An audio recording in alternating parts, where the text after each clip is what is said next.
ನಮಸ್ತೆ ಫ್ರೆಂಡ್ಸ್, ಇವತ್ತು ನಾನು ಹುರಕ್ಕಿ ಹೋಳಿಗೆ ರೆಸಿಪಿ ತೋರಿಸ್ತಾ ಇದ್ದೀನಿ. ಮೊದಲಿಗೆ ನಾನಿಲ್ಲಿ ನವಣಕ್ಕಿ 1 ಕಪ್ ತೊಗೊಂಡಿದ್ದೀನಿ.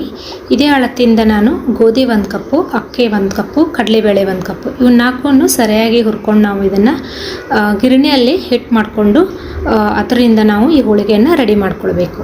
ಈಗ ಮಾಡೋದು ತೋರಿಸ್ತಾ ಇದ್ದೀನಿ ಫ್ರೆಂಡ್ಸ್. ಇವನ್ನ ಸರಿಯಾಗಿ ಹುರ್ಕೊಂಡಿದ್ದೀನಿ. ಇದು ಆರಿದ ನಂತರ ಗಿರಣಿಯಲ್ಲಿ ಹಿಟ್ಟು ಮಾಡ್ಕೊಂಡು ಬರಬೇಕು ಫ್ರೆಂಡ್ಸ್. ಈ ಹೋಳಿಗೆ ಕನಕಕ್ಕೆ ನಾನು 2 ಕಪ್ ಮೈದಾ ಹಿಟ್ಟು ತೊಗೊಂಡಿದ್ದೀನಿ, ಅರ್ಧ ಕಪ್ ರವೆ ಮತ್ತು 3 ಟೇಬಲ್ ಸ್ಪೂನ್ ಅಕ್ಕಿ ಹಿಟ್ಟು, ಚಿಟಿಕೆ ಉಪ್ಪು ಹಾಕಿ ನಾನು ಇದನ್ನು ಕನಕವನ್ನು ಕಲಸಿ ಇದನ್ನು 1 ಗಂಟೆ ನಾನು ನೆನೆ ಇಟ್ಟಿದ್ದೀನಿ.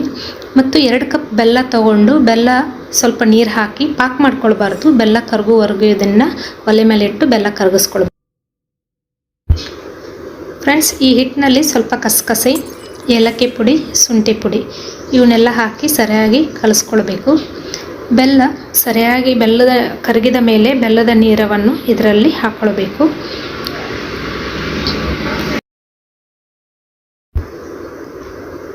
ಫ್ರೆಂಡ್ಸ್, ಈಗ ಬೆಲ್ಲ ಸರಿಯಾಗಿ ಕರಗಿದೆ. ಈ ನೀರನ್ನು ಈ ಹಿಟ್ಟಿನಲ್ಲಿ ಹಾಕ್ಕೊಳ್ಬೇಕು. ಎಲ್ಲ ನೀರು ಒಮ್ಮೆ ಹಾಕ್ಕೊಳ್ಬಾರ್ದು, ಸ್ವಲ್ಪ ಸ್ವಲ್ಪ ಹಾಕ್ಕೊಂಡು ಈ ಹೂರಣನ ರೆಡಿ ಮಾಡ್ಕೊಳ್ಬೇಕು. ಇದು ಬೇಗ ಗಟ್ಟಿ ಆಗುತ್ತೆ ಫ್ರೆಂಡ್ಸ್. ಸೊ ಹಾಗಾಗಿ ನಾವು ನೀರನ್ನು ನಿಧಾನಕವಾಗಿ ನಮಗೆ ಎಷ್ಟು ಬೇಕಷ್ಟು ಹಾಕ್ತಾ ಹೋಗಬೇಕು. ಈಗ ಹೂರಣ ಈ ಥರ ರೆಡಿ ಮಾಡ್ಕೊಳ್ಬೇಕು ಫ್ರೆಂಡ್ಸ್. ಇದನ್ನು ಕನಕದಲ್ಲಿ ತುಂಬಿ ಈ ಥರ ಒಳ್ಳೆ ಮಾಡಿಕೊಂಡು ನಾವು ಸರಿಯಾಗಿ ಇದನ್ನು ಲಟ್ಟಿಸ್ಕೊಳ್ಬೇಕು.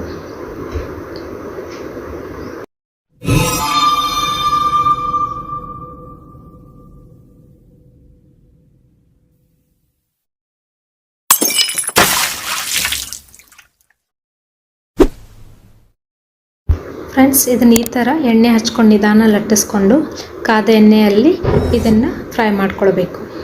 ತುಂಬಾ ಟೇಸ್ಟಿಯಾಗಿರುತ್ತೆ ಫ್ರೆಂಡ್ಸ್. ನೀವು ಒಂದು ಸಲ ಟ್ರೈ ಮಾಡಿ. ಅಮ್ಮ ಹೇಳ್ಕೊಟ್ಟಂಥ ರೆಸಿಪಿ ನಾನು ನಿಮ್ಮ ಜೊತೆ ಶೇರ್ ಮಾಡ್ಕೊಳ್ತಾ ಇದ್ದೀನಿ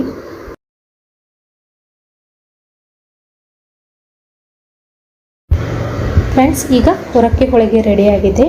ಇದನ್ನು ನಾವು 15-20 ದಿನ ಇಟ್ಟರೂ ಕೂಡ ಇದೇನು ಬೇಗ ಹಾಳಾಗೋದೇ ಇಲ್ಲ. ತುಂಬಾ ಟೇಸ್ಟಿಯಾಗಿರುತ್ತೆ ಫ್ರೆಂಡ್ಸ್. ಒಂದು ಸಲ ನೀವು ಟ್ರೈ ಮಾಡಿ ನೋಡಿ. Thank you friends.